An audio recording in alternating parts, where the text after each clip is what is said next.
Hey, what's up, guys? Welcome into Packers Total Access. My name is Clayton. You can check us out on packernet.com. Find me on Twitter at Packers_access. You can email us, PackersTotalAccess@gmail.com. You can text us 865-658-5824. Flying solo this morning, little surprise podcast as we've got some nasty weather rolling through. So just want to give a forewarning here. The electricity could go out at any moment. So if the stream drops, just know what that was. All right. But we're going to talk a little Packers. Got some questions from the Patreon community. We've also got some stuff I want to dive into defensively. There's been a lot of talking points on, right? And how well is this defense doing? What are they performing well at? Is it man coverage? Is it zone? All the misconceptions that we hear throughout social media and on YouTube as well. We'll kind of dive into some of those numbers from the Packers standpoint. First things first, though, let's give a shout out to the good folks over at Ticket King, the official ticket provider of Packer Fan Total Access Live.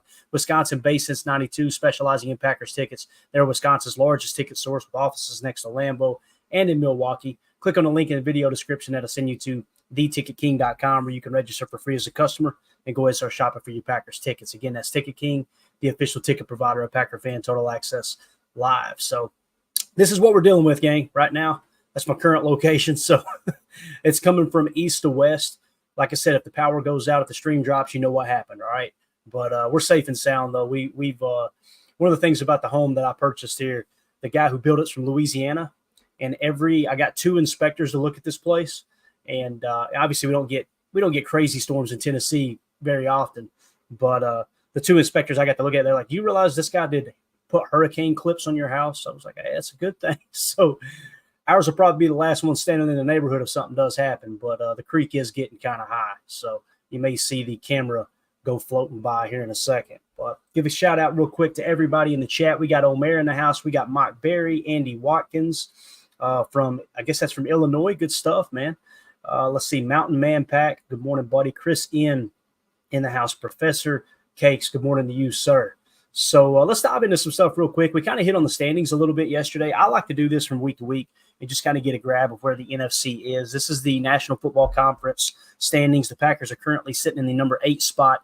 Obviously, what you've got is a whole bunch of 2-1 teams that are kind of in the playoffs right now. I know it's silly to even think about that this early in the season, but I like to kind of keep a grab on it because to me it makes the season more exciting knowing what the matchups are this current week and what teams may be above you or right below you that you want to key in on when the Packers aren't playing, right? So essentially the NFC standings right now, Minnesota Vikings number 1, Seattle Seahawks number 2. They're both the only 2 3-0 teams in the NFC, okay?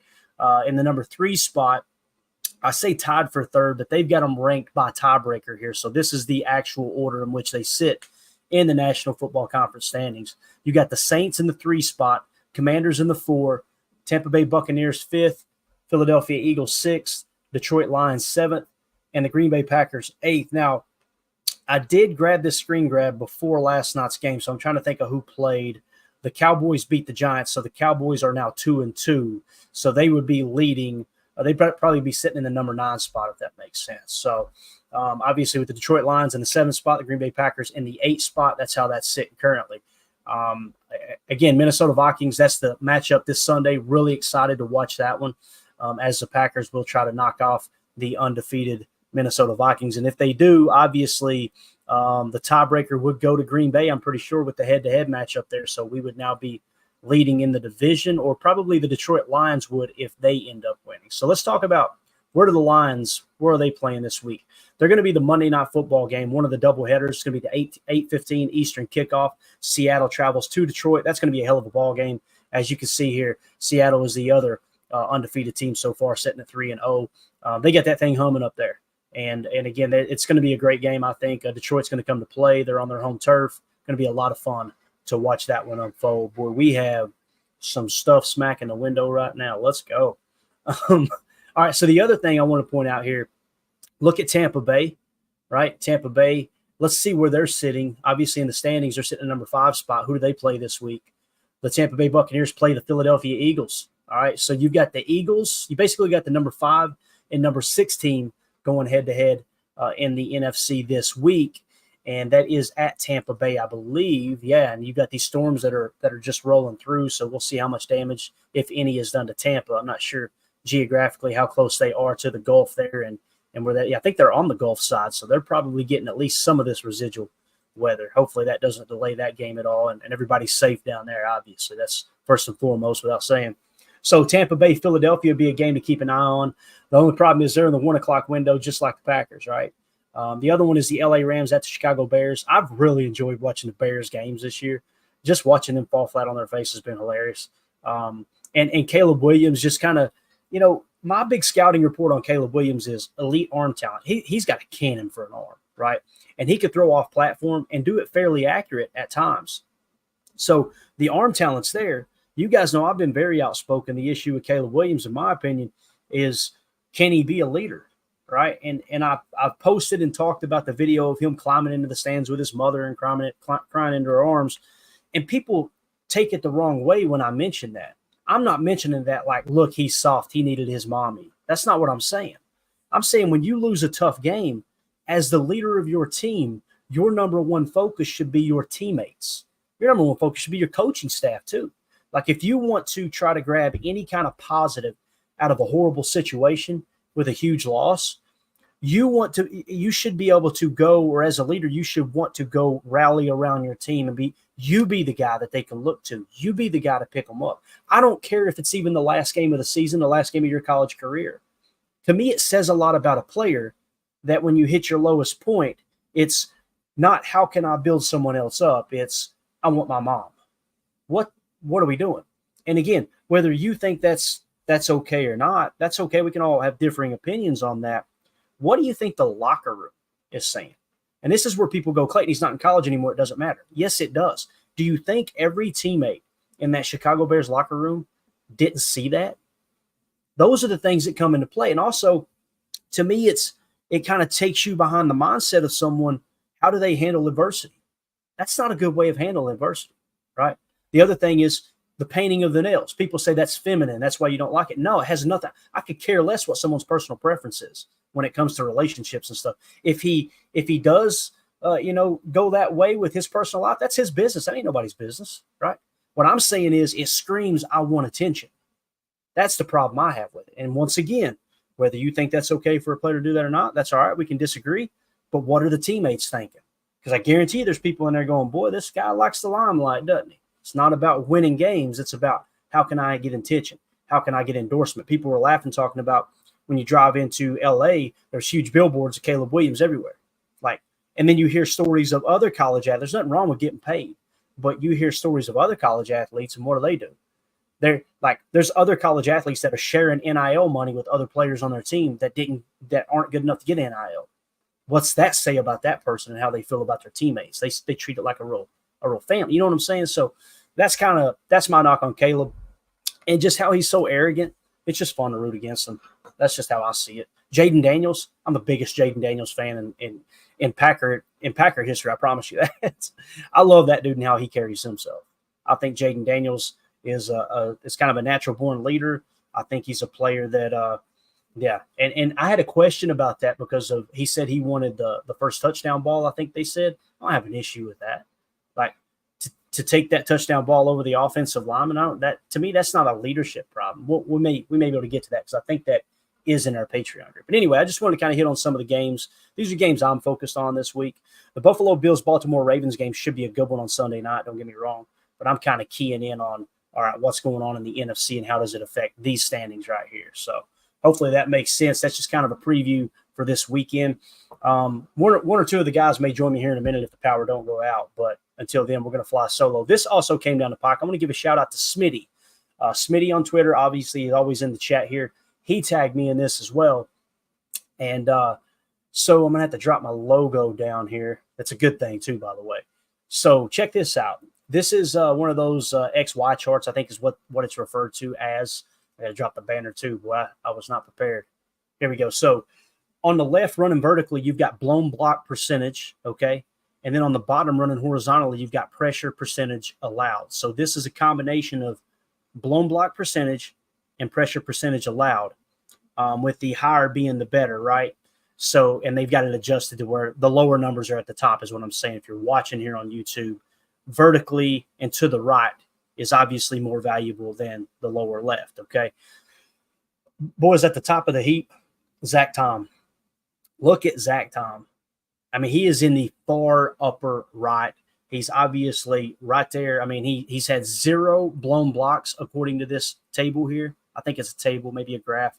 I'm not that well educated. And the only person that's higher than him on pressure percentage allowed is Lane Johnson. Isn't it hilarious that the only person that's higher than him is the one that they will not tack a sack on for his responsibility there with Rashawn Gary, even though he got a hand on him, and he's the only offensive lineman that moved late on that play. So if you remove that little, or if you added in that little caveat, Zach Tom, hands down, the best player on this chart, man. It's pretty wild to see. I'm glad Smitty tagged me in it. Zach Tom is playing outside of his mind. There's good news and bad news to that. The good news is we got one of the best right tackles in the game. The bad news is that man is going to break the bank, right? Now that's what you do though. You pay. You're willing to overpay for great. You don't want to overpay for good, right? And Zach Tom, I think it's huge, man. So Smitty, shout out to you, buddy. Thank you for sending that over. Smitty might be in bed. I'm one of those after a bender last night. I don't know. He may be in the chat too. I'm trying to glance around in the chat real quick. Nah, I don't see him in there. So shout out to Smitty for sending that over for sure. And another one too, look at Rasheed Walker. He's kind of right there in the middle. He's just below, I think, what they consider the average line. He's just below that or to the left of that at pressure percentage allowed, but he's just above it. I'm sorry, he's just above it at pressure percentage allowed. He's just below it at blown block percentage. So keep an eye on him too. I mean, it's pretty cool to see. Again, these are offensive tackles, pass protection. You've got 2 tackles that are playing really good ball right now. One that's just playing outside of his mind in Zach Tom. So that's good stuff there. Another thing I wanted to hit on real quick, how good are our running backs playing? Guys, they're playing solid. This is next gen stats. This is run yards over expected. Okay, rush yards over expected. I like to sort it by attempt because that takes away the 1 or 2 big hitters. You know what I mean? And saying, oh yeah, look at all the yards they've gotten as opposed to how many yards per attempt. And what I mean by that is you can have a player come in and play a handful of snaps, quote, get lucky, hit a home run, and his yards are going to be through the roof. But if you break it down per attempt, you kind of get the meat and taters of the statistic here.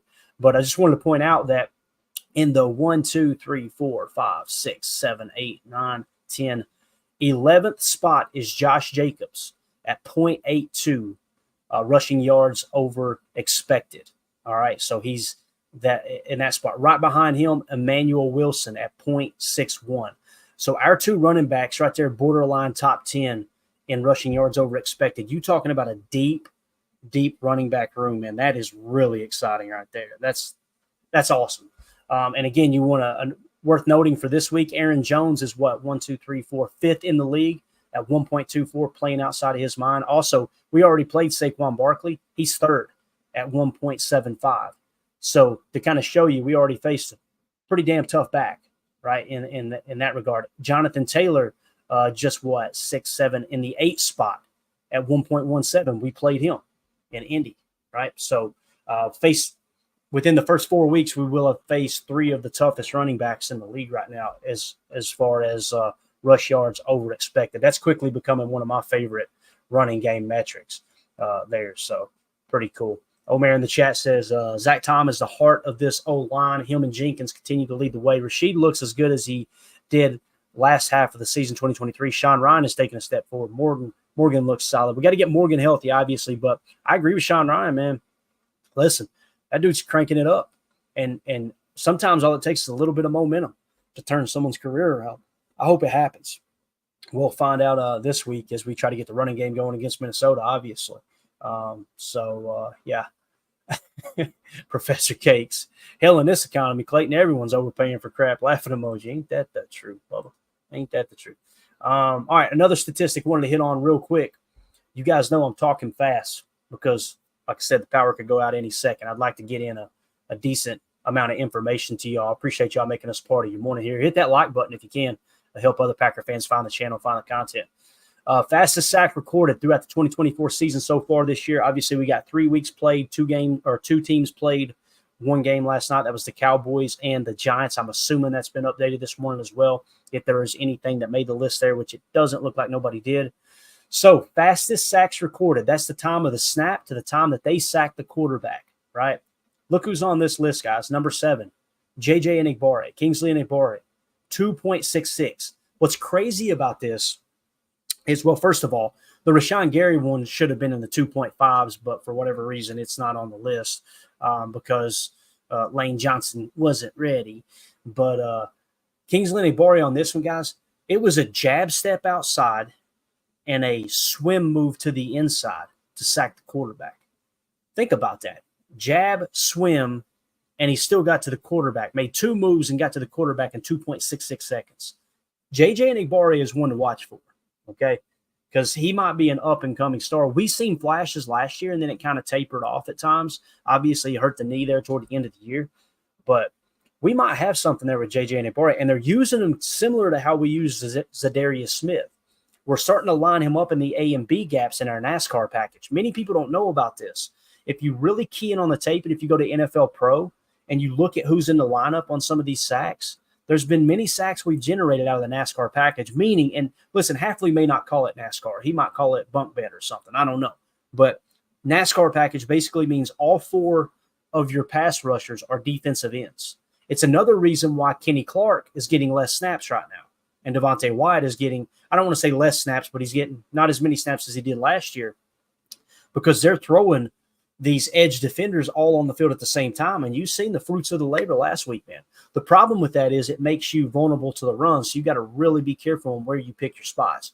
You do that on a second manageable or a 3rd and 3. If you're doing a 2nd 7 or a 3rd and 3, you might get gashed in the running game, right? Or you might get hit with a screen pass too, because obviously when those guys go out there and they call a NASCAR package, you know their ears are pinned back. They're not really keying in on the screen as much. But I just thought that was worth noting that J.J. Enagbare has recorded the 7th fastest sack this season so far at 2.66, and that did come in week 3. So he's peaking right now. Let's see if we can continue that this week against the Vikings. So, all right, let's do this. Let's jump into the Patreon group here real quick. I'm going to go ahead and kill my camera here so I can read this, and you guys don't see me all up in your business here. Lots are flickering. It may be happening.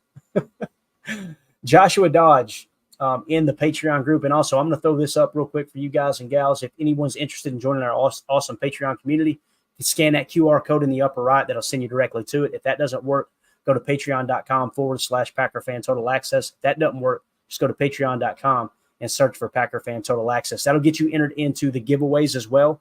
And I'm pretty sure we're giving away a Robert Brooks autographed jersey this week during the post-game show after the Vikings game, okay? And what we're going to do is take all of our Patreon members and all of our YouTube members and throw them onto the wheel, the pinky wheel, and spin it and give away that autographed jersey. We do that just a way to give back to those who are helping support the channel. You just got to be a member of one of the three tiers there or a member here on YouTube, all right? So there is that. Now, first question from the Patreon group.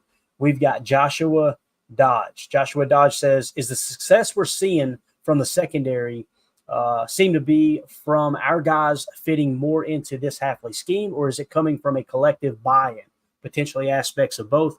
I think you nailed it there at the end. I think it's both. One thing that's 100% certain, Joshua, is last year there was a good chunk of that locker room that was not bought in. One was Jair. That's common knowledge now, right? Another was Devondre Campbell. Now, it's hilarious that the year he went all-pro under Joe Barry, he said the reason he made all-pro was because someone finally used him the correct way. And then the very next year, he's complaining that they're not using him the right way. We're not going to go back down that road. But, yeah, I think there's not a person that I look at on this defense and go, I don't know if they're bought in. They are all 100% bought in. Now, I think some of that comes with the way Goody handled the offseason, too. Let's be real here, right? I think Hafley's doing a hell of a job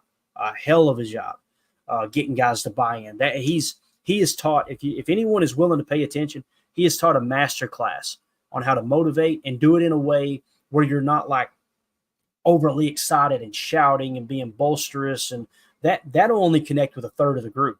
You know, you've got 3 different types of personalities that are going to respond differently to different motivations. Some people respond to that fire on fire approach, right? That jumping on people and just getting absolutely amped up. Others may respond to someone being very knowledgeable about what they're talking about, right? They'll buy in that regard. And the other might be a pat on the back and just showing someone that you care would motivate them, right? I think Hafley has kind of touched all 3 of those aspects of motivation, and he's done it just tremendously. He really has. So I think you're getting huge buy-in. There's no doubt about it. As far as fitting the scheme, I think when you put an emphasis on, hey, look, let's go after the football, as opposed to, hey, keep everything in front of you, and we're going to make them settle for field goals type thing. We're going to control the explosives. The pendulum can swing in the opposite direction too much.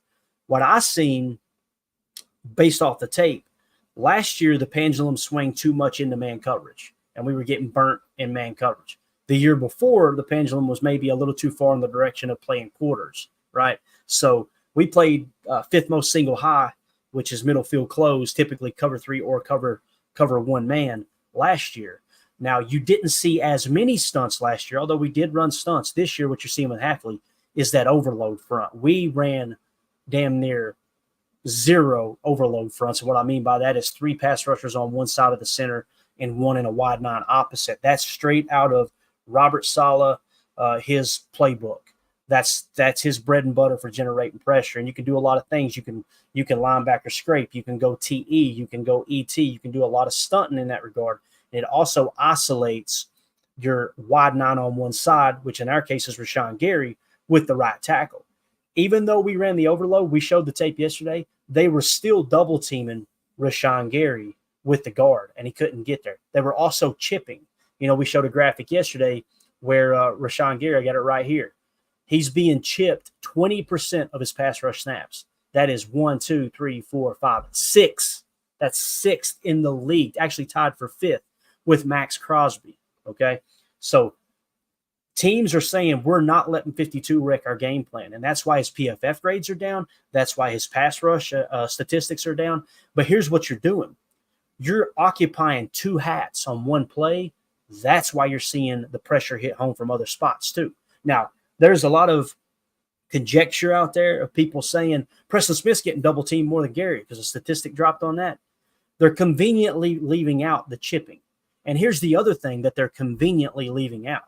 Preston is manufacturing double teams at times. Jeff Hafley is running ET stunts. Do you understand what an ET stunt is? And I'm trying not to be an ass on social media and go that deep into going, think about what you're saying here, bub. You're kind of, like LaFleur said, you're exposing yourself, not understanding what's actually happening on the field. When Coach Hafley runs these ET stunts, they're designed for the edge to go first. When the edge goes first, his job is to take the tackle into the guard with him. That is a manufactured double team, so the defensive tackle can loop around off of him. That's an ET stunt. When it's a TE stunt, the defensive tackle will engage with the double team, take the guard into the tackle space, and the edge will loop around. We're doing a crap ton of ET stunts right now. So that's why it's showing Preston Smith is getting double teamed more, because we're manufacturing that pressure running off of an ET stunt. So you take that and couple it with the fact of you won't find Preston Smith here on this screenshot because he's all the way down at 9%. Only 9% of the time is Preston Smith getting chipped. And this isn't a knock on Preston. Preston's playing damn good football right now, to be honest with you. I'll show you some stats if we have time here in a minute. But Rashawn Gary, when you're getting chipped, that is a design double team by the offense. It doesn't count as a double team because it's not 2 offensive linemen double team. And a true chip isn't considered a pass block. It's a chip, and then you're out in the pass route. But that's the offense saying, you always got to put yourself in the opponent's view, right, or in their shoes. That's the offense saying, we've got to make sure 2 guys get hands on 52. As opposed to Preston Smith, only at 9%, what's really happening there is that's Jeff Hafley saying, Preston, take that tackle into the guard space and let's allow Devontae Wyatt to loop around, or let's allow Quay Walker to scrape, or let's allow Adrian Cooper to scrape blitz. That's what's truly happening. And that's the problem with statistics. And I put that tweet out there last night saying on X, we can all make stats fit our narrative. We can make stats say what we want them to say. And, I did it with this. You see what I'm saying? So you got to take all the information and put it in the same bowl to get, all right, here's what's actually happening on the field. And God forbid somebody turn on the all 22 and actually watch what the hell's going on. That helps too. So hopefully that answered your question though, Joshua. Next is Trevor Anderson. Trevor Anderson, I'm pretty sure Trevor is the one who sent the 65% photo. You're getting credit even if you didn't, Trevor. I'm pretty sure it was you, though, buddy. Appreciate you. He says, questions on if the defense continues to improve under Hafley. He left the college head coaching job because he wanted to coach ball and not deal with recruiting and everything else, talking about NIL, right? Is there any chance he becomes our Josh McDaniels and sticks around turning down head coach jobs because what we're building here and wanting to be a part of it? Would the Packers pay him top DC money to make that happen? If the results are there, absolutely, Trevor. Here's the issue. It's going to come down to Jeff Hafley. And like you said, the money. I don't have a complete understanding of how the inner workings apply when it comes to how the owners handle coaching changes. I do know you cannot block a promotion, all right? As a coaching staff, you can block a lateral move, meaning if another team comes in and says, Haf, we want you to be our DC, and he wants to be their DC, we have the right as an organization under the owner bylaws with the NFL that we can block that move, right? Now, we can't block a promotion, meaning if he gets an offer to be a head coach, we can't block that move. He can turn it down and we can offer more money, like Trevor's saying, but we can't block the move. That makes sense. So I think, it would be money well spent if the defense continues to improve. There's still a lot of things to work on, but I think we would all agree turnovers is the most important thing, and Hafley has worked absolute magic with this group. The other thing I was trying to get to on that last question, and it kind of ties in here too, the reason I said everyone was put on notice, it's not like we said Joe Barry was the problem. Let's bring in Hafley and fix everything, guys. We got rid of Devondre Campbell, our starting linebacker, and in the nickel played the large majority of linebacker reps, right? We got rid of Savage, our starting safety, right? We pretty much scrapped everybody in the safety room. Jonathan Owens as well, who was a starting safety most of the year. You understand what I'm saying? We got rid of a bunch of people. So I think Goody kind of put everyone on notice. Like, okay, y'all want to complain about the scheme. All right, Barry's gone. Now you can't complain about that. Oh, by the way, the ones who made the most noise, get the hell out of the building, other than Jair Alexander, because he could potentially be a superstar. Be who you can afford to be, right? That's the old saying that applies to Jair. So, to answer your question, Trevor, I think that they would be willing to offer more money if the results are there when it comes to keeping Hafley. Also, I could also see Hafley being kind of like, okay, if the money's very similar, I don't want to be a head coach just yet. Let me stay here and finish what I'm doing as DC. That has happened before. So I'm trying to think. It happened actually this past year, I think. I can't remember who it was, but there was a DC that decided to stay put because he didn't want to take the head coaching job just yet. And he did get a healthy pay raise. Now, the thing where the lines get a little bit blurry, another promotion, the way I understand it, is if someone offers him the DC job and assistant head coach position. That's technically a promotion. So that's another way that you could probably – that's the way I understand it. I could be wrong. That's how it's been explained to me. And you've got Rich Bisaccia as your assistant head coach. So that you would have to demote Bisaccia and promote Jeff Hafley. But again, you guys check that. Do your own research on it because I'm not 100% sure if that's true. I haven't seen a situation where the headline of the story that applied, but I've heard people mention that getting an assistant head coaching defensive coordinator job is a promotion from just plain defensive coordinator. So that's where that sits. Let's go on to the next question. Bang. Randy Cleavers, is it just me or are we actually getting pressure with 4? We are, Randy. That, and we're also getting pressure with 5, right? It's very seldom that we're bringing 6. I don't know if I've seen us bring 7 other than like a 4th and 2 or 4th and 1 situation so far, and you're kind of run blitzing in that regard. The majority of the pressure you're getting, from what I remember, and I haven't charted this specifically, but from what I remember watching the tape, is those overload looks, which is just a 4-man rush. And occasionally, like I said, you'll run a scrape off of that, or you'll bring a linebacker in as well. That becomes a 5-man rush. Also, you may bring a 6-man rush, which is what we call, in some cases, a green dog blitz, okay? With the green dog blitz, that simply means your man coverage on the running back, and if he stays in and block, you have the freedom to rush. You got to be careful with that because if he chips and leaks and you're now in the pass rush, that dude's running butt naked through the trailer park. So you got to be real careful with that. But, that's definitely the case, Randy. I would love to see 33rd team had a table last year that charted all this in real time. It's since been removed from their site. So we're kind of flying blind there. I'm sure there's a website that we can find and subscribe to. The problem is I'm subscribed to like 30 different websites, and that stuff really, really adds up. Boy, the lights are about to go again. Getting ugly out here. Again, if the stream goes down, guys, thanks for hanging out, and we'll hopefully see you on the other side. But yeah, pressure with 4. I think we are seeing that because we're not just going. Last year we do a lot of double wide 9s on the outside and a 3-2 tech, right? When we were in pass rush situation, that's what we were doing. This year, you're doing more of that overload in those pass rushing situations. So that is something that Hafley has done much better than Joe Barry, no doubt. All right, next question. Trevor Anderson again. I think Jaden Daniels showed poor leadership on his first touchdown pass of his career. I get it was his first touchdown, but it was to a lineman who likely will never have one again, and Daniels will have plenty more. In the post game, he was asked how they decided who would get the ball, and he was like, I'm getting the ball.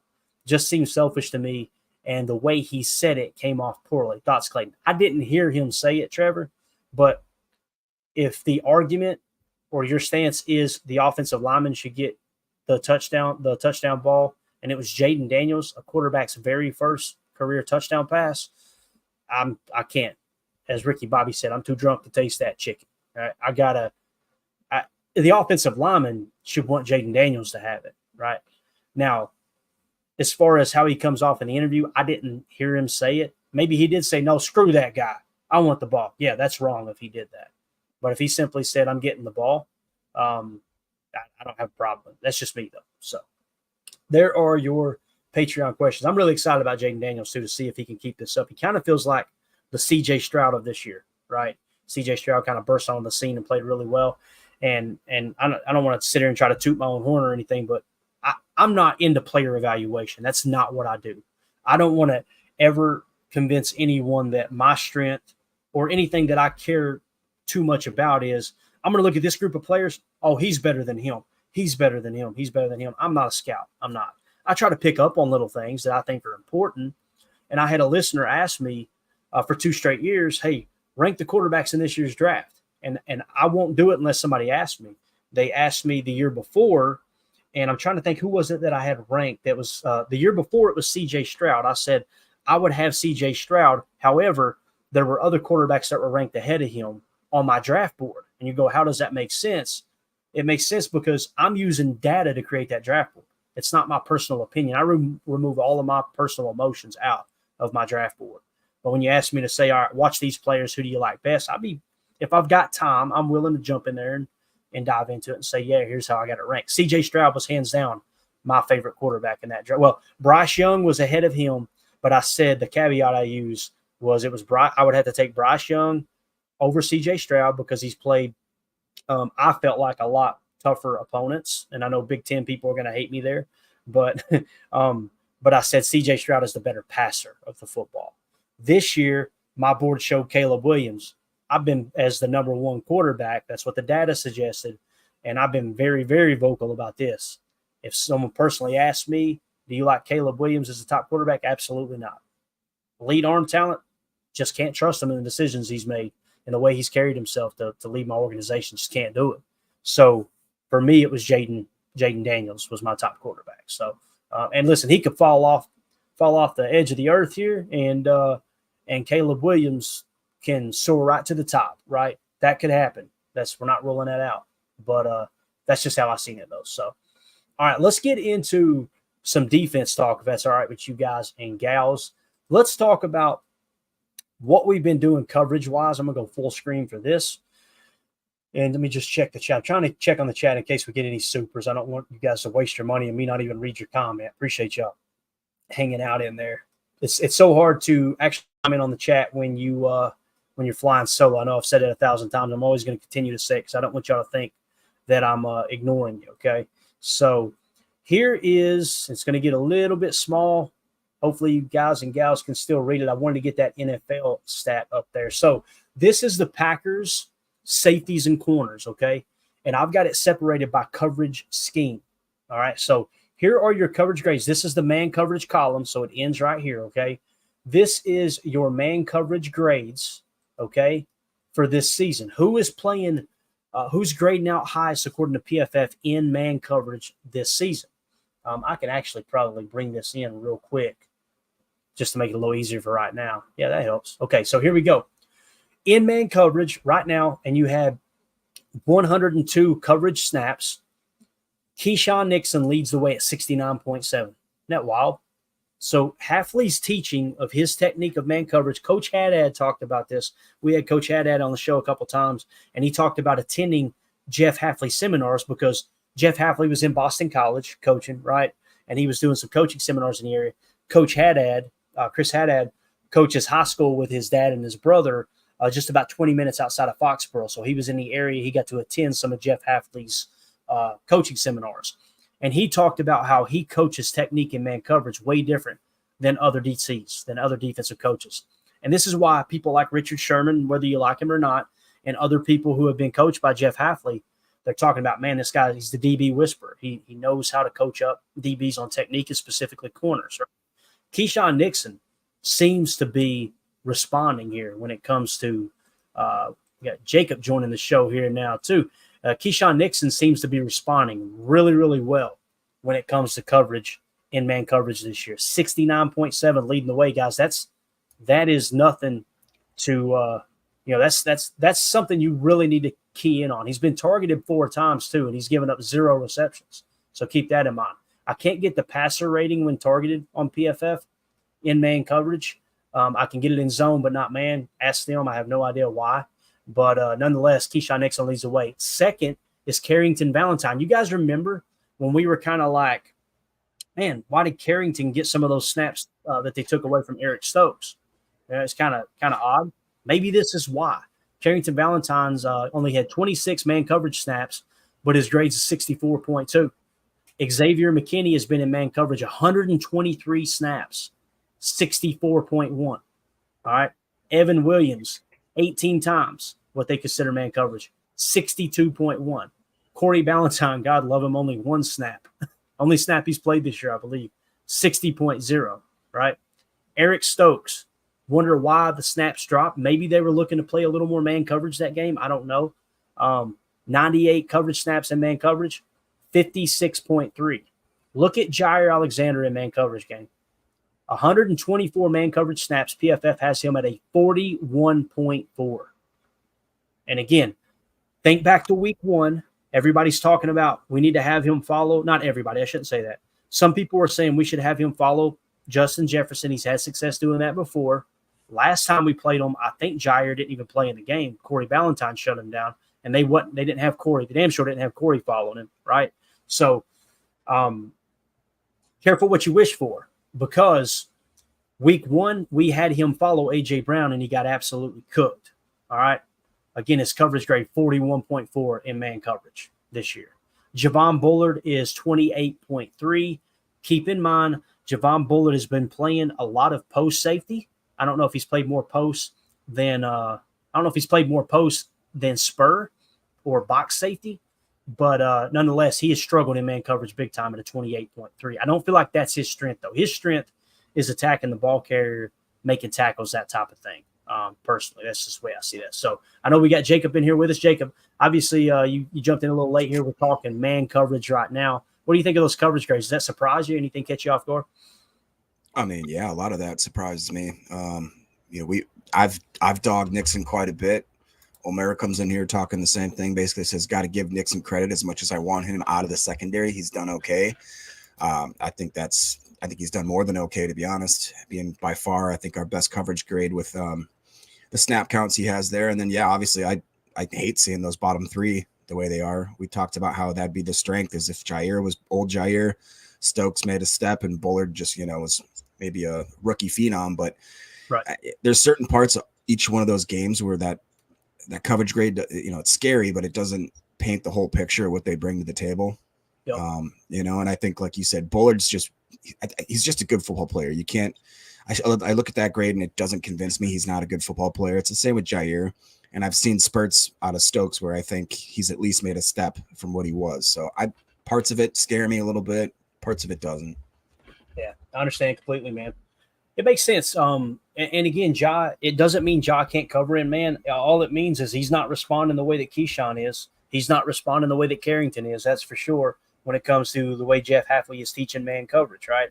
And again, I see it. There was a comment down here said right here, Omer says, yes, if Jair is as bad as week 1 versus JJ, he'll have another 200 plus this game. Jair looked good the past 2 games. Again, when we broke down the interceptions, and I've got someone in our Patreon group who's actually keyed in on that for us. I'll try to pull it up on my phone. I want to give them a shout out because I really, really appreciate it. Anytime someone can do this type of stuff to help me out that want to. I would never ask anybody that didn't want to, but it was Joshua Dodge actually was asking about coverages resulting in interceptions. We're charting that and saying, okay, where are all these turnovers coming from?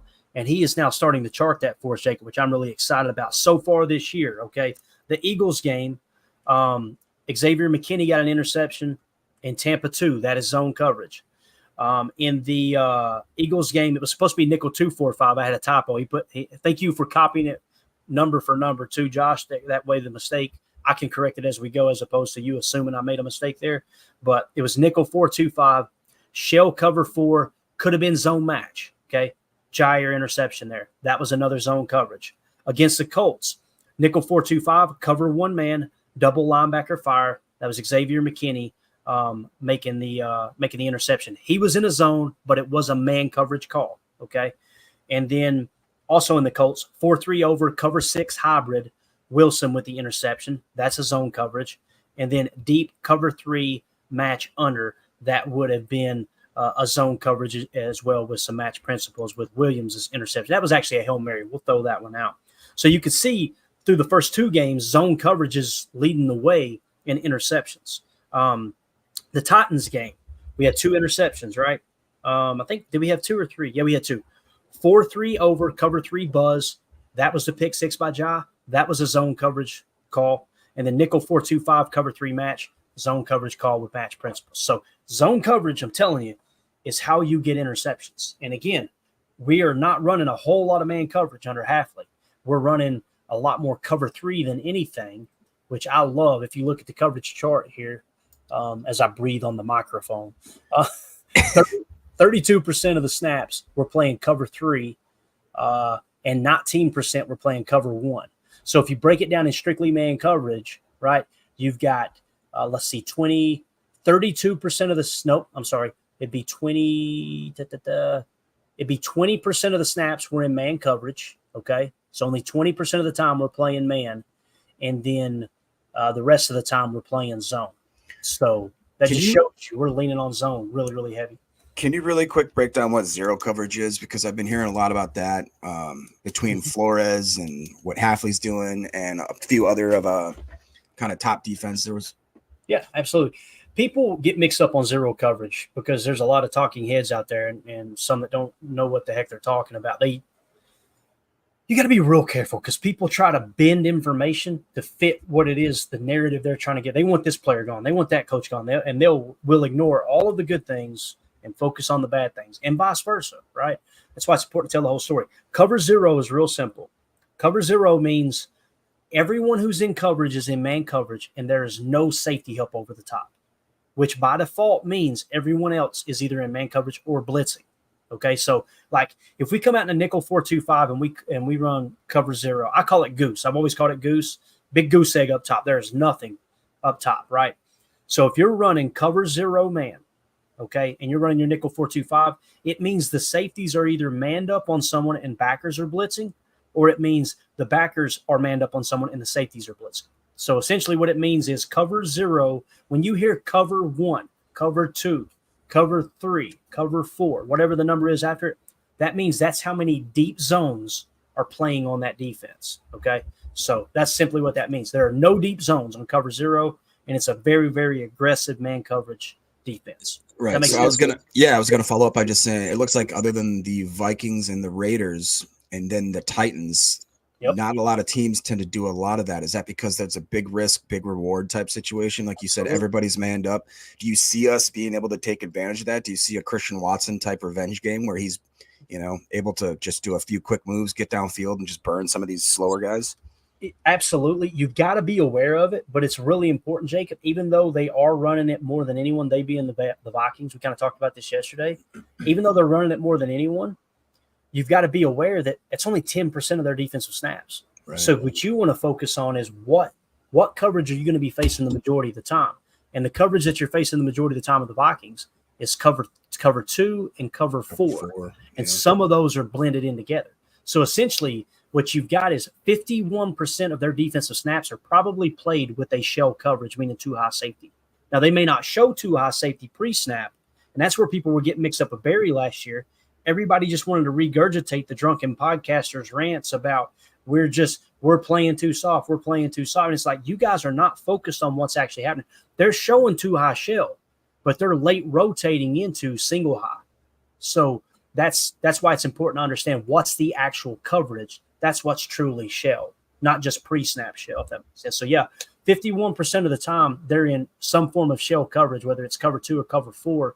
But, yeah, that 10%, you got to be aware of it, because when they hit you with a zero blitz, if you're not prepared, that's what they did to C.J. Stroud, you can see it takes you completely out of that drive. But that's the end of hour 1. For those of you listening on the pod, we'll see you on the other side for hour 2. We appreciate y'all. All right, 4608. All right, Jacob, we'll keep on rolling here. Any other questions on that, man? I just had that was a hard out there. I had to get that in. No, that makes sense. Like you said, it's just that zero coverage. It was such a larger number when you look down that list here compared to what a lot of teams are doing. 1%, 0%, 2%, and then there seems to be a few that pop in there. But it is true, you get kind of caught up in a certain number without realizing like that's a very small part of what they're doing there. I think that's just kind of cool though. Yeah, I think so too. What are your thoughts on Brian Flores? I haven't really got to talk much with you about that at all. I love B-Flow. Love him. When he took the job in Minnesota, the big talking point throughout Packers Twitter was, well, he can't run that man coverage up here. He ain't got the dogs to run that man coverage. And I'm going, boy, y'all have no idea what he did, what New England did all those years. Yeah, they played a lot of bullseye man, but go back and watch what they did to the LA Rams in the Super Bowl. You know what they did with the LA Rams? They played zone predominantly the whole Super Bowl and shut them down. Like, they were very interchangeable. The thing that B-Flow does is he's always going to adapt his scheme to what his strengths are on his roster. That's Bill Belichick 101. Put your players in a position to do what they do really well. Do your job. People hear do your job and they think it means shut up and do your job. That's not what it means. Do your job means forget everything else that's going on in the game. Each position and each defensive play call, you've got 2, maybe 3 responsibilities.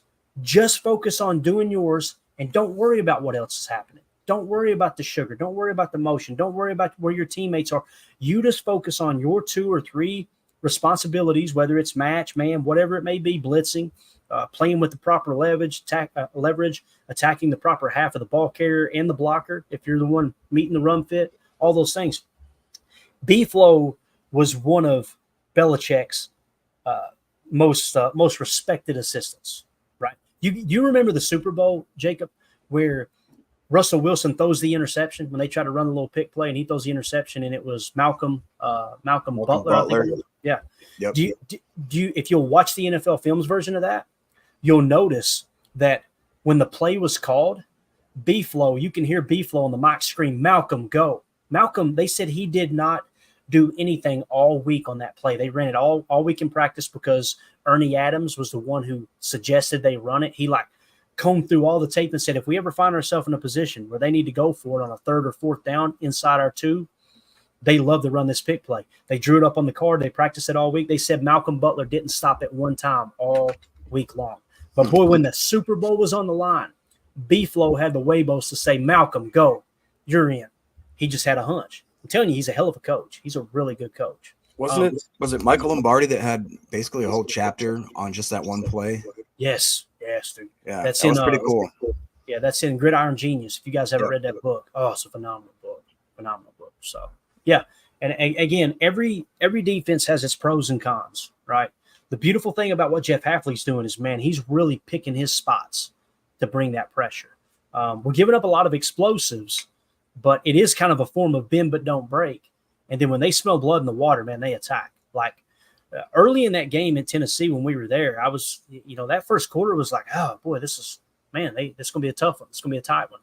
And then once we jumped out to and kind of extended that lead, Hafley turned them loose. And when I mean turn them loose, it wasn't like he was going zero. He didn't go zero one time to the best of my knowledge, right? I mean, how often have we ran it here? 1% of the time. That was probably in like a fourth down situation, right? Where you're trying to, run blitz.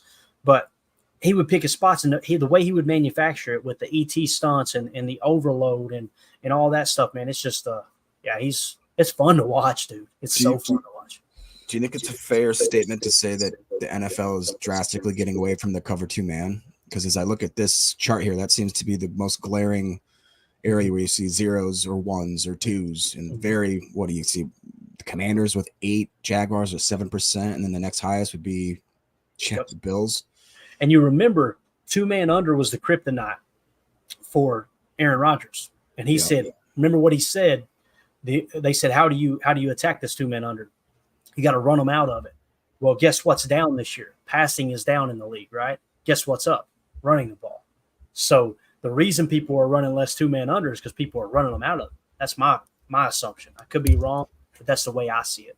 And again, you can play. It's a 2-man under is a very safe passing defense. What 2-man under means is cover 2 high. You got 2 deep safeties covering half the field, each responsibility, and the technique in which you got cover 2 man is just exactly that. Man coverage with 2 safeties up top. Cover 2-man under or 2-man under is 2 safeties up top, and everyone in man coverage is playing trail technique. They're playing underneath technique, saying, look, I'll let you beat me over the top, but I'm not giving you the slant. I'm not giving you the drag. I'm not giving you the quick out. And that's what really makes quarterbacks nervous, because when you play 2-man under, you've got to feather that ball in between the safeties up top and over top of the man under technique that's sitting underneath. It makes it a lot tougher, and good corners can take away every route in that regard. So right, yeah. But all right, let's move on to zone defense real quick. I really wanted to get to this too. We talked about man, same players apply, okay? And there's your man coverage. You know what? We did have the passer rating when targeted. I just missed it. Let's see it real quick. So passer rating when targeted in man coverage: Carrington Valentine, 0. Xavier McKinney, 0. Evan Williams, 0. Corey Ballantyne, only 1 snap, 0. Keyshawn Nixon, in man coverage, his passer rating when targeted, Jacob, 39.6, bro. That is wild. Javon Bullard, as bad as his coverage grade is, it's 110.4. It's not the worst. Jair Alexander, 143.8. Eric Stokes, 152.1. So now you're seeing why Carrington probably stole some of those snaps, and we were all confused. And you're going, Clayton, his PFF grade was good, right? He was setting the edge fairly well, playing the run, and I'm sure his zone numbers are really, really good. So let's hop over to zone real quick. Coverage grade in zone coverage. Look at this, boys. Xavier McKinney, 89.3. Jair Alexander, 86.7. Eric Stokes, 73.6. Carrington Valentine, 71.4. Javon Bullard, 65.0. Evan Williams, 47.2. Keyshawn Nixon, 46.3. So it's give and take. You've got Jair Alexander and Eric Stokes playing great in zone coverage, right? Carrington as well. But Keyshawn's struggling in zone. Keyshawn's playing great in man. Now, there is a combo play that you can call, okay? It's very rare, where you can call a cover 3 lock is what they call it. And basically, cover 3 lock is everyone on the field is playing cover 3. You've got 3 deep and only 3 underneath zones, and you can pick one player to play man coverage and follow that player, or just play man coverage no matter what his assignment is. Maybe you mix in a little cover 3 lock and let Keyshawn play man coverage and everyone else kind of play. When you get into that combo stuff, that's where you'll see me on Chalk Talk, Jacob. I'll put a question mark. I'll say cover 3 match, question mark. I don't know what the hell they're running, because this dude's playing man and that's playing zone. If we're not in the meeting room, we don't truly know. You know what I'm saying? So, yeah. But what do you think about those grades, man? That's pretty wild, isn't it?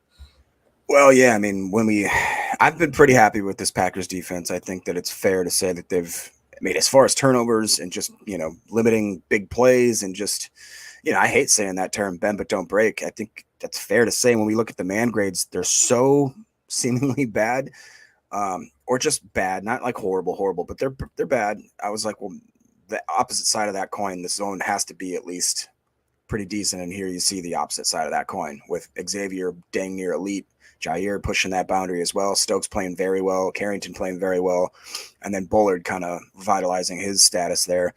And then guys like, Nixon, again, his opposite side of the coin is definitely to be that man, more press guy. And Evan Williams is young, and Ballantyne hasn't really gotten much at all for snaps. So that being said, I think like you talked about, if there was some sort of, what you've talked about, man match principles and, the cover 3 options and just different ways of using their talents. I feel like Hafley, I'm not going to keep dogging old D coordinators, but I think that there is a special thing about Hafley where he understands what his players are good at and what they're not good at. And then he's good at developing a scheme or certain schemes that are maybe interchangeable for certain players. Whereas before, I think they just maybe had more of a game plan and said, go do this. Whereas Hafley is very intricate where he says this puzzle piece goes here, this piece goes here. And I think he's better. We talked about how his whole thing going in is he doesn't want to just tell you what to do. He wants to teach you what to do. And I think that mentality with him as a coach is really, we can clearly see it in the takeovers. I mean, haven't we already surpassed what we did last year? So I'm pretty excited about it. I think that as we progress, I think the man grades will hopefully get better, and hopefully the zone grades just maintain, or if not, even some of the guys at the bottom start working their way up a little bit. But I think McKinney is possibly the steal of the trade market. Yeah. Oh, absolutely, man. Like McKinney with free agency, like that is the ultimate signing. Just wild. Mr. Goat says, got the day off, able to catch an AM chat. Morning, Packerheads. Appreciate you swinging through, Mr. Goat. Brandon Johnson says, Green Bay wins this weekend on Sunday. I hope and pray it's my birthday. Go Pack Go would be the best birthday gift ever. Happy early birthday, Brandon. Let's go get that dub, man. Mr. Goat says, I may be all alone on this. I prefer Malik against an under 100% love. His legs are a weapon we will need against aggression. Listen, I'm not saying I agree with you, Mr. Goat, but I understand it. I completely get it. It's just, if love is 90%, what does that mean? How does that hinder him, right? One of the ways that you can really attack that aggression too, and I understand what you're saying, and I think it's a good thought, being able to scramble away from it, right? Being able to move out of the pocket. But the number one way to attack a blitzing defense is cut them apart through the air. Find the hole and hit those explosives and watch them tuck their tail and get out of that blitz front, right? And when they do that, then you go back to the run type thing. But I understand what you're saying.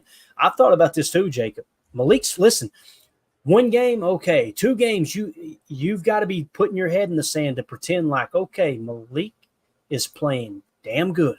There's no doubt about it. Yeah, I mean, and the first thing that popped into my head, I don't know if I was just halfway asleep this morning or if I was, listen, every now and then I'll wake up really early and I'll throw in a few podcasts, and then you kind of just daydream and you can't tell if it's your thought or if it's somebody else's thought. Yeah, right. But it blended into my head. I'm like, what if, because Matt LaFleur, I mean, I really do think that he is the best NFL schemer in the league right now, just with what he does, what he's done specifically with Malik. Like, I can't remember who it was that said he didn't just, or maybe I think it was Flores that said, what he's done with Malik Willis, not even just getting him ready as a backup quarterback with like weeks of prep, just a couple weeks of preparation. He didn't just change what they do in certain play calling. He's like, they changed the handoff schemes. They changed the way the drop back went. They changed his steps. They utilized, really kind of like I just said, how Hafley knows what to do with his players on the defensive side of the ball. I mean, LaFleur, some of the like the orbit motion they were using when they do that. And then that one where they turn around, do the orbit motion, turn back around to Wilson sneaking out of the flat. And it's like, that's brilliant. And I just think in my head, is there any world that you see where Jordan Love's the starter, but almost in like a Saints type of Taysom Hill type scenario, all of a sudden Malik Willis trots out maybe once every couple series and they have random packages? Because just imagine what Matt LaFleur can do if Malik Willis is in the backfield with Jordan Love, or vice versa, or they start doing some crazy motions. I mean, I could see it. Am I crazy? No, I mean, listen, that's a big talking point. If you're asking my opinion, I don't want to see that, me personally, because I can't think of another offense that has been a championship offense, won a Super Bowl, that's done that. That's what I always run through my filter. But you're not the only person saying that. I hear podcasters too. They're scoffing at it. Go, can we stop with that? We need to have a package for Malik. I'm never going to be like that. I disagree with it, but I'm never going to come from a standpoint of, shut up, that's silly. You should let me tell you how to think type thing, right? And the main reason is historically, who has done that and had success? That's the problem I have with it, right? And it could be the first, right? It could be the first time. I just more see him maybe spelling love every now and then. I mean, because you can literally design runs for the. I did not realize how good of a runner Malik Willis is, and a guy that's what is he like 6'4", 220, runs a 440. Is he 6'4"? I was thinking he was short. Hold on a minute, Jake. I don't. Pull him up. I may be Jamie wrong. In the chat. Pull us up. I'm looking it up right now. I may be wrong, but I didn't think he was. I just remember seeing him in his stance at the first snap of that game, the last game. He's 6'1". Oh, he's only 6'1"? Okay, yeah. I'm stupid. He plays big. I remember looking at his legs, like his calves and everything, and I was like, this dude can run. And the way that he did run, I looked it up, and then I was like, man, he had like the most rushing yards ever at Liberty, I think it was. And some of the design runs were just insane. Even when they knew it was coming, it seems like he was more of that. I hate saying Justin Fields, but like Cam Newton in his prime, Justin Fields, when they basically everybody and their brother knew that he was going to run it, and they just can't stop him. And I don't feel like most cornerbacks and any kind of DB is going to really get down and put that dude down with one hit. I mean, I think I saw it maybe one time. Otherwise, he takes those hits and he kind of falls forward for another 3 yards. Yeah. And if I remember correctly, too, when Malik came out in the draft, I remember in his draft profile, there were people saying, now he didn't run the 40, but teammates said he was the fastest guy on the team. So that's corners, wide receivers, running backs, everybody. Malik was the fastest one on the roster, what they said. Now, he was sitting in the 14th spot in the consensus big board. He fell to the 3rd round. Seems like everybody that made fun of everyone who had him that high, they probably had it wrong, because, again, coaching matters. It does, man. It does. Last thing here on the zone coverage you want to hit on. So the passer rating in zone coverage, again, Corey Ballantyne, only 1 snap, 0 passer rating when targeted. Jair Alexander, 48.5. Xavier McKinney, 50. Eric Stokes, 71.9. Carrington Valentine, 72.9. Evan Williams, 118.8. Javon Bullard, 118.8. Keyshawn Nixon, 126.6. Here's the big thing that sticks out to me, Jacob. We couldn't figure out why is Carrington getting some of the snaps from Eric Stokes. Now, Carrington was hurt last week, right? So we said, okay, it's because he played much better man coverage. Eric Stokes probably played better zone coverage, right? Look at this, man. It's basically identical in zone coverage. Carrington Valentine, 72.9 when targeted. Eric Stokes, 71.9. And again, if we go back to man coverage, well, I hate how that gets wonky. Let's go back real quick if I can find it. Don't like how they have this sorted here. All right. So again, when you go here, Carrington Valentine, 0 passer rating when targeted in man coverage. He's the better corner. Only 20, whatever it was, 20-some snaps. But he is outperforming Eric Stokes right now, man. And Eric Stokes is in the final year of his contract, too. They may be looking at, let's use them both.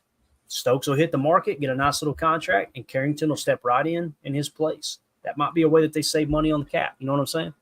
So, just something to keep our eyes on there. God, I love this defensive talk, though. It's absolutely awesome. Let me see what else I had. Can we hit this last question real quick? Because I feel like it's a little more on topic, and then we can maybe move off it. Mr. Omer says, I was not happy they let AJJ go, though I liked him, and he had a great camp. What the dealio? We kept Zane Anderson, who'd clear waivers easily, and lost AJJ at safety, put me off.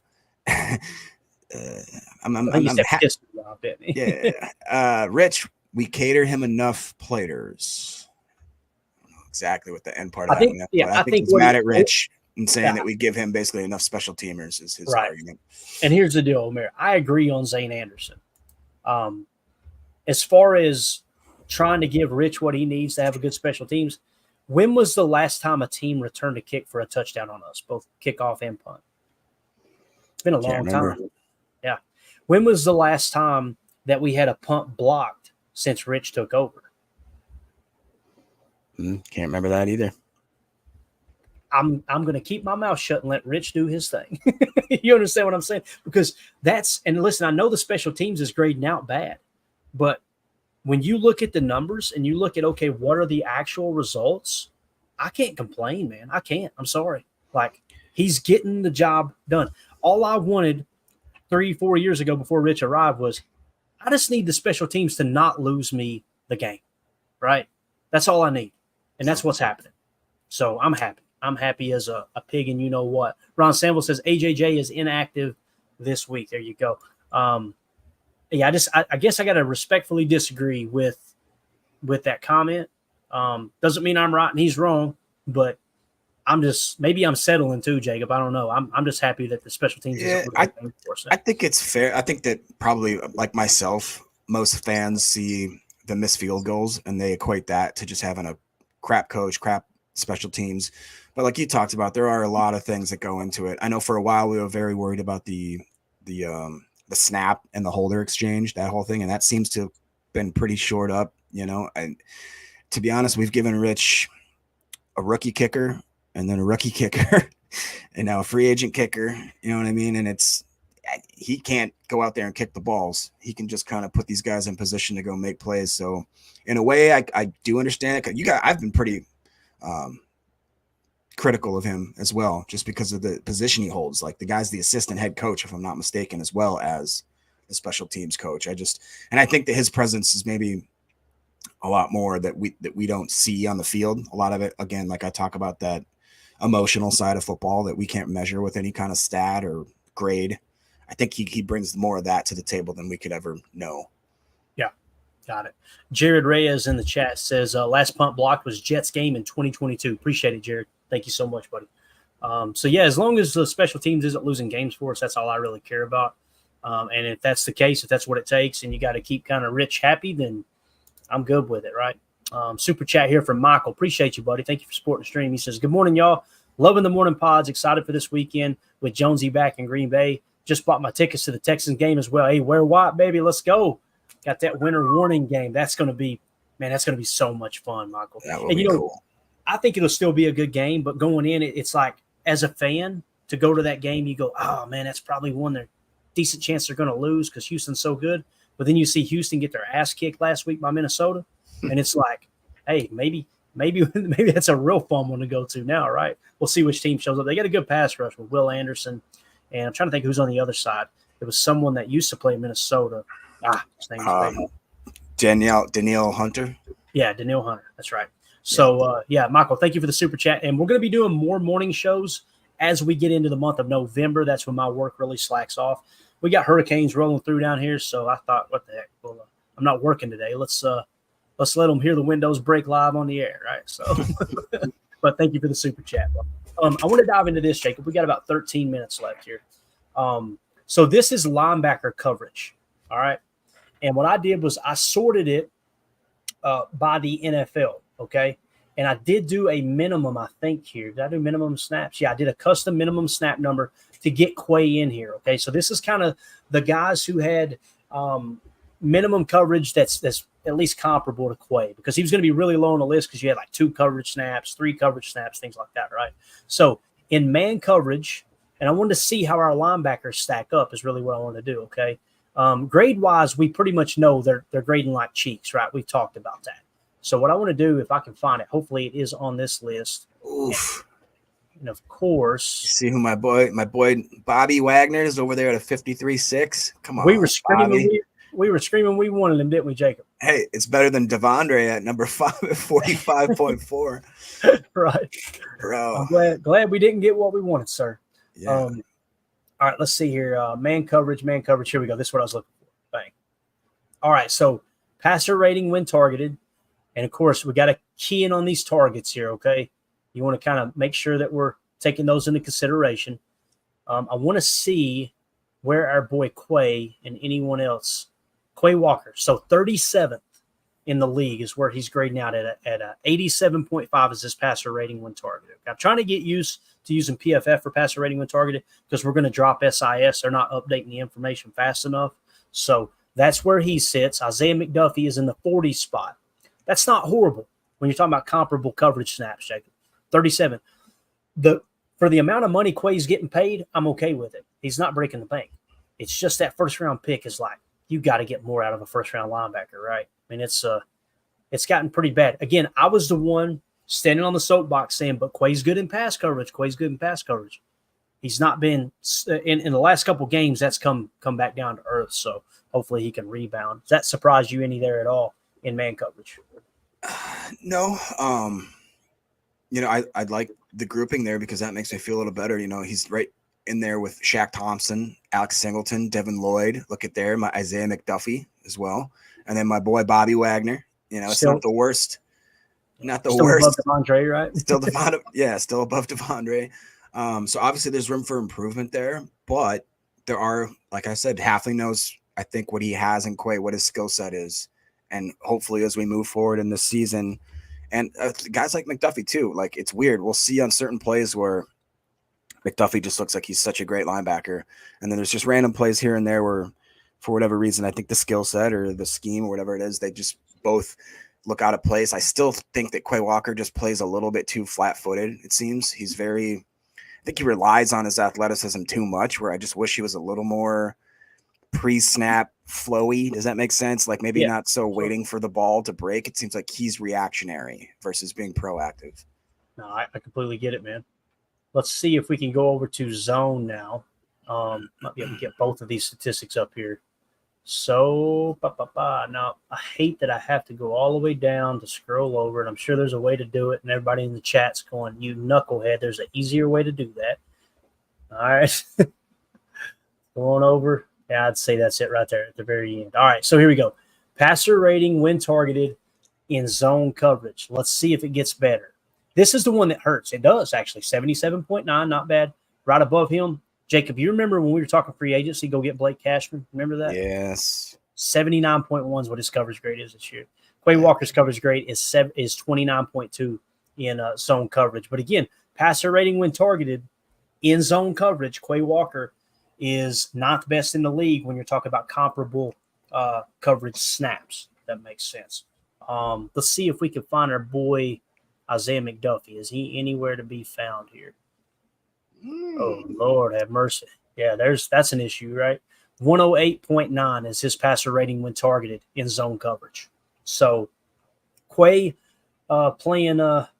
ranking pretty well across the NFL amongst the linebackers, passer rating when targeted in zone coverage. Not bad, not the best there. So it's never a good sign, Jake, when you're constantly trying to find one statistic to go, yeah, okay, he's not that bad, right? Just, sucks. So that's where the linebackers currently sit in that regard. Any questions on that? Anything you want to hit on there? Just real quick, who's Tyrell Dodson? Can you scroll over? Who does he play for? I've never heard of that gentleman. Yeah. All right, third in the league. He's just got an elite coverage grade. I've never heard of the guy. Let's see. Tyrell Dodson. We want to see how many snaps too. Seattle. There you go. Yep. He's 112 coverage snaps in man. And so that's pretty damn good grade in man coverage, 77.2. Well, again, it's kind of interesting. You look at this grouping there. Oops, sorry. And you've got a lot of guys that, like you said, that Cashman. I mean, he's with Minnesota, right? If I'm not mistaken. Yeah, Blake Cashman signed with Minnesota. Broke my soul, man. That was a good signing. And a couple of those other guys on that list there, the Roquan Smith, it's going to hurt Ryan. That's going to hurt Ryan. I know it's going to hurt me. But it's another one of those things where you look at, there is something wrong with not to just all of a sudden turn this into a Bears bashing system, but there's so many players that have left that organization, left that team, and immediately went to somewhere else that had a decent coaching system, and almost on a dime have turned from either horrible players to decent players, if not very good players. And it's got to make Bears organization just look at each other like, what are we doing? What are we doing wrong here? Right. It's called culture, man. It's called culture. And I think Eberflus is a good defensive coach. I really do. But it's more than just the head coach. It's the culture in the locker room. And when you look at it from that standpoint, think about it, Jacob. What drives culture in your organization? Yes, it's your coaching staff and everyone from the top, right? Absolutely. They play a big role. But great teams are player-led. Who are the leaders on the Chicago Bears team right now? Name them. Who are? Caleb. So you got Caleb Williams, right? Caleb Williams is the leader. I think he was voted captain, if I remember correctly. Name another one. I think Jalen Johnson. I was going to say Jalen Johnson and maybe who was their other linebacker that they had? Was it Tremaine Edmonds or something? Yep, Tremaine Edmonds. That's one. So think about those. Those are the first three that came to mind. Now, who are the leaders on the Green Bay Packers team? Who are those? Sean, Kenny, X, Love, basically the whole wide receiver Josh room. Jacobs, former captain. Yeah. Think about what's going on in Chicago, and you've got DJ Moore rolling his eyes and complaining about Caleb Williams on the field with the cameras rolling.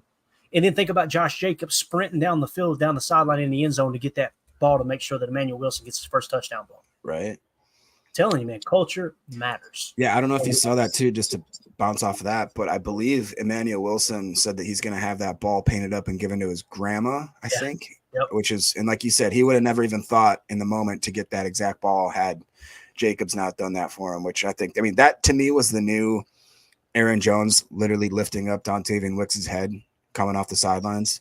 You know what I'm saying? Right. When you need a guy, we talked about how Jones had some massive shoes to fill. Not really. The guy's kind of small, but he had pretty big shoes in the organization to theoretically fill. And I think Jacobs has come in and absolutely crushed it with everything that he's done. Just being a team leader, the production on the field. I think it's been great. Absolutely. So Tyrell Dodson, I want to hit this and then we'll move on. Get ready to wrap this thing up. Look at his round where he was drafted by the Bills. He's a free agent, undrafted free agent. Jeez. So he was an undrafted free agent in 2019, right? And if we were to look at his entire career here, look at this: 52.3, 58.8, 48.4. Last year, 90.2 with 589 snaps. And then this year, he's grading out defensively a 70, but his coverage grade is an 84.8. So they may have found him one there in free agency for sure. So there you go. All right, man. With that being said, we'll get ready to wrap this thing up. You want to see if there's is there anything else we got marked in the chat we need to hit on? There's not a lot, no. Just random comments over here. Omer is saying X is worth every penny. I mean, that to me right now, I think that's fair to say. Yeah. We'll come full circle here too. I showed a couple things here early in the show. Unless you want to hit that, go ahead. You can hit that. Well, I just think it's a good point that CJN said. It's like any player on this Green Bay team with 2+ years of experience seems to be or could be considered a leader, if not a captain type figure, which is crazy true. Because if you guys remember, for the second year in a row, we actually have a younger team than anybody in the league. We had a younger team than we did last year. So, like CJN saying, man, you got guys like you wouldn't think of Christian Watson being still a young player on his rookie contract. He's considered a leader. Captain. There's not a lot of organizations where most of their leaders are going to be under 25. Right. No, it's true, man. It's true. They're built for the long haul. One of the things I hit on earlier today was this chip percentage. We kind of talked about it yesterday. Look at Rashawn Gary, bro. He's getting chipped 20% of his pass rush snaps. Huh. Look at the names around him. Myles Garrett. He's getting chipped more than Myles Garrett, Aiden Hutchinson, Danielle Hunter. He's getting chipped more than them, meaning the offense is allocating a running back and a tight end to chip Gary on their way out to their routes to make sure he doesn't get to the QB. And we wonder why his numbers are down and the grades and all that. I mean, that's just wild because that's not a true when you talk about a true pass set, for the best of my knowledge, a double team doesn't include a chip, right? And I kind of went on a little rant earlier talking about how some people were saying, Preston Smith's getting double teamed more than Gary, but they're refusing to acknowledge the chips. And again, Preston Smith is a manufactured double team by doing these ET stunts and tying up the double team to free up for the tackle. So it was an interesting conversation. This right here we hit on too. I just wanted to fill you in real quick. If you look in the upper right here, look at this. This is blown block percentage and pressure percentage allowed. Look at Zach Tom. Wow. Dog. My man about to pay, dude. And then Walker right in the middle there, which isn't not horrible, right? Yeah. It's for a 7th round pick at left tackle. You kidding me? Yeah. If he shores up those penalties there, then that'll be I think he'll be even better. Yeah. One other thing too you missed. Look at this. 7th on this list. This is the fastest sacks recorded so far this season. JJ Enagbare, 2.66 against the Titans. When he did that jabbed outside. Did you see he left Petit Pierre didn't leave his 3-point stance? He was still in his stance when he went past him. He actually left him. He left the 3-point stance, but the move, if you watch it, Jacob, the move put him back in his 3-point stance. Sent him back to the shadow realm. It was almost like he's like, you know what, let's try this again. That didn't happen. It's almost like when a dog takes your food, he's like, if I don't look him in the eye, he won't see me. I'm not there. He's like, I'll just sit back down in this stance, pretend like I didn't get blown. I guarantee you, Will Levis came back to the huddle and looked at his tackle like this, bro. Like, really? That's what's going on. Unbelievable, man. Real quick, I mean, Kingsley, you guys know I was a big Enigbare fan as he came out of college. It took me 6 months to convince anybody his name was Enigbare, but I think that, I mean, coming off of the injury he did, imagine if he didn't get that injury. I think that we may even see a more explosive player this year with a bigger jump. I think that he is finding his niche. I think he's finding his way in the rotation. Between him and LVN, it's starting to get to that point where we were geeking at the beginning of the year that we could have a rotation with Rashawn Preston, LVN, and Kingsley, and that it might not fall off in that second round. You call it a second rotation or whatever, the hockey switch or whatever. It's pretty awesome to watch it actually come into fruition. Yeah, the other thing too is like the way they're using him, and we kind of mentioned this at the top of the show. The way they're using him in this defense is kind of like how they use Zadarius Smith. I was just going to say, I had a weird and not flashback. standing up too, not standing and mugging, but actually in that overload, they're putting him in that one tech and just letting him create havoc. Man, it's wild, absolutely wild. So. And we're using a lot of the NASCAR package. That is pretty much becoming common knowledge now. We're using a lot of the NASCAR package where we've got basically four of our defensive ends on the field at the same time rushing the quarterback. That's so awesome to see. That's just so fun to see. Brings back good memories like the old Psycho package. Remember I was going to say Psycho, yeah. Psycho was. Can I get one more opinion from you, and then we can get out of here unless you got something else? Sounds good, man. What are your thoughts with the way that PFF tried to first put out that graphic with Lane Taylor saying that he was the highest snaps without getting a sack, and then after everybody in the whole internet just raked them over the coals and were like, here's the clip, and then PFF coming back and basically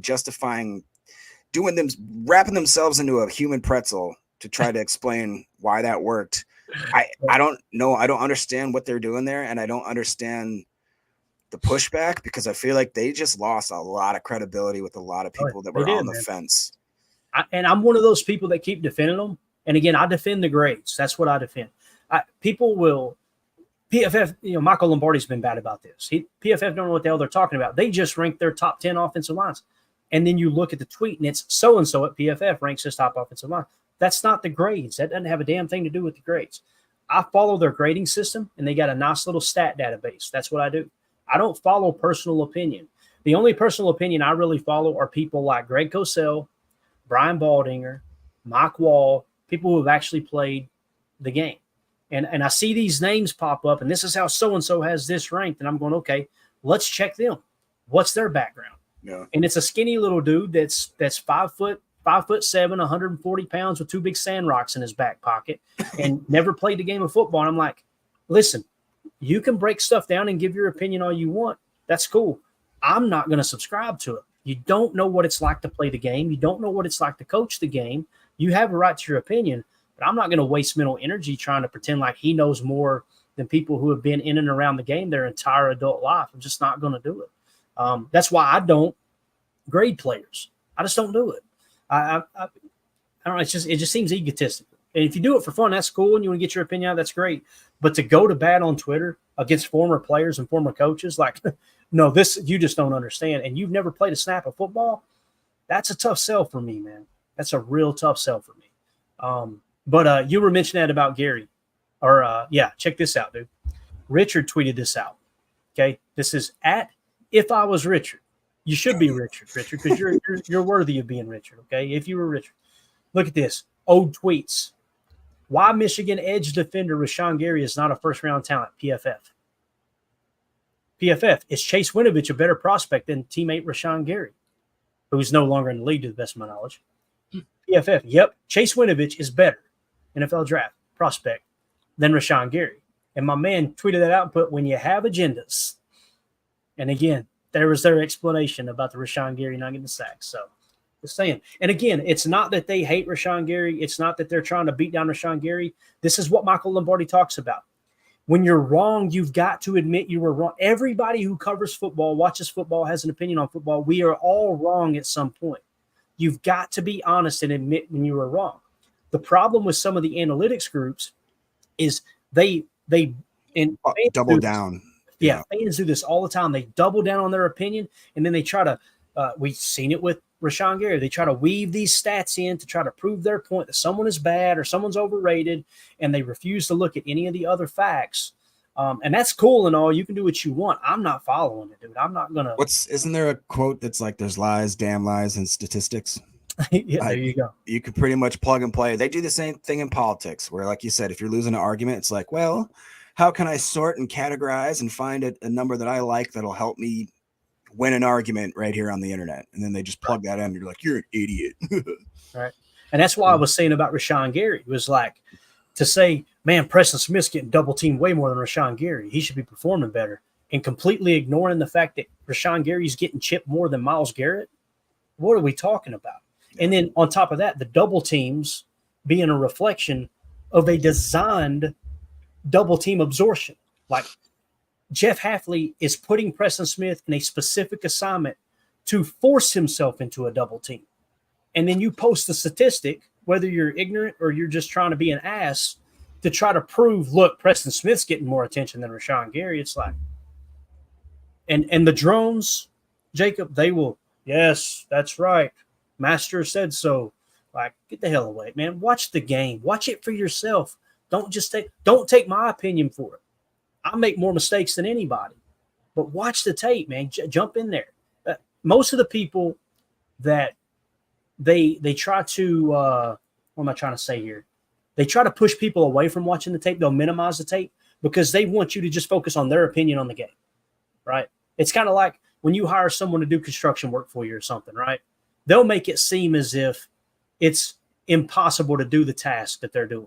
Okay, I think Jacob froze here. No, you're there. Okay. They'll try to make it sound like, oh, no, you got to have a special talent to do this, rather than, hey, you can do this yourself, because that creates more value on that person and you need them. That's the illusion they're trying to create. When anyone who's a football fan is hearing my voice right now can understand the game of football. It just takes a little time and effort. That's it.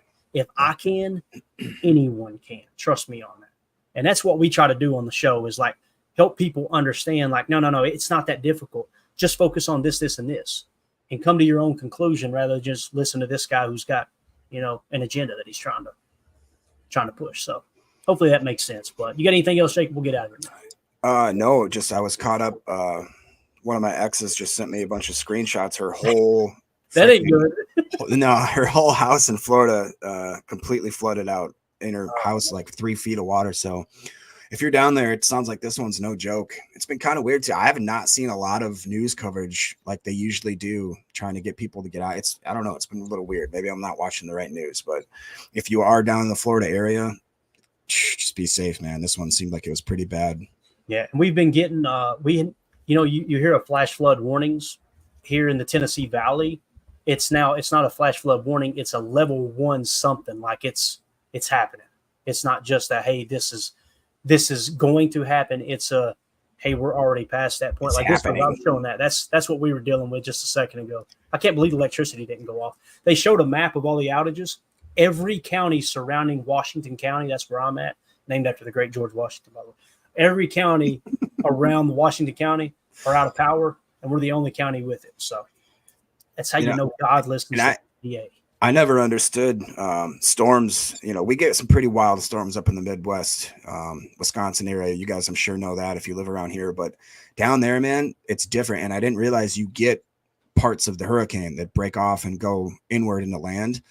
I was shocked at some of the storms we went through, dude. Like it was scary. And I'm used to having a basement. A lot of people don't have basements in Tennessee. And I was just like, dude, you guys are insane. Yeah. We're the knuckleheads that go outside too. As soon as the tornado touches down, hey, get the camera. This is cool. Get the flag. Woo! But yeah, definitely. Randy Cleavers hit it right here, man, for sure. Randy Cleavers says, praying for the families in the hurricane path. Amen, brother. Amen. So thoughts and prayers. T's and P's, as Pat McAfee says to everyone out there dealing with the storm.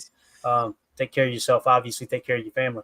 But can't believe we made it through with the power staying on. That's awesome. So that being said, we're out. We'll be back probably not tonight. I'm going to be working really, really late tonight and probably be kind of running around too, seeing if anybody needs any help pulling stuff out of ditches, things like that. So I will be back tomorrow, probably tomorrow evening for an evening show. Okay. CJN says, early show tonight, Clayton. I'm headed to watch my nephew tonight, and I know you go watch family too. I'm going to be busy working with all the damage and stuff in the area, CJN. So there'll be no show tonight unless the guys want to do one, and that'll randomly pop up. We'll let y'all know. But that's the reason I wanted to get in here right now and get this done, because I knew there was a good chance I wouldn't be doing one tonight. So we'll be back tomorrow night for sure for another PTA. So dang, there you go, Chewy. Yeah, Chewy's in the area. There's signs being ripped out of the ground on Interstate 40. The problem is, as we turn this into a Weather Channel broadcast now, the ground is so saturated, like nothing's holding in the ground. Yeah, that's crazy. They're just, trees are going crazy. So that's, for me on the property, though, it's just extra firewood. I love it. Get out there with a little chainsaw therapy. You know what I'm saying? All right, we're out, guys. Appreciate y'all. We'll see you tomorrow night, definitely. Maybe sometime in between now and then. Sorry for the sporadic broadcast, but with the storm stuff, we got to do what we got to do. So for those of you listening on the pod, thank you for making us a part of your day. As always, let's go out and be the change we want to see in the world, and go Pack 'em.